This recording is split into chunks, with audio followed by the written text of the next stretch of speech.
నమస్కారం. నేను మీ పని Bhaskar. Welcome to Pasumarthi Jyotishyalayam. Please do subscribe my channel for more videos. Video నచ్చినట్టయితే లైక్ చేయండి, మీ బంధుమిత్రులు శ్రేయోభిలాషులకి కూడా షేర్ చేయండి.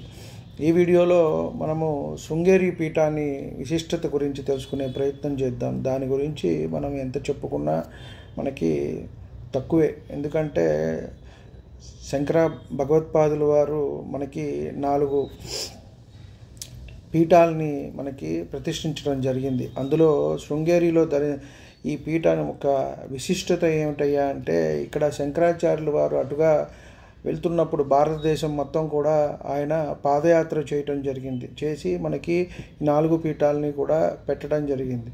ఇక్కడ వెళ్తున్నప్పుడు ఒక పెద్ద వర్షం, మహా వడగళ్ళ వర్షం పడుతుంటే అక్కడ ఒక కప్ప అక్కడ ఉండి వర్షంలో తడుస్తూ ఉంటే పాము పడగ ఎత్తి వర్షానికి ఆ కప్పకి అది నీడనిస్తోంది, అడ్డుపెట్టింది, పడగ అడ్డుపెట్టి రక్షిస్తోంది.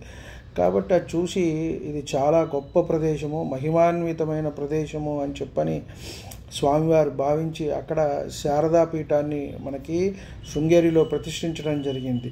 ముఖ్యంగా దీని అంతరార్థం ఏమిటాయి అంటే, ఇక్కడ ఎవరైనా సరే శత్రువులు ఉన్నారు, మనకి ఇబ్బంది అవుతుంది అని అనుకుంటే కనుక ఈ ప్రదేశాన్ని దర్శించినట్టయితే, శృంగేరి వెళ్ళొచ్చినట్టయితే శత్రువుల నుంచి మనకి ఇబ్బందులు అనేవి తొలగుతాయి, వారు మిత్రులవుతారు, మనకి మంచి జరుగుతుంది అని చెప్పని మనము చెప్పవచ్చు.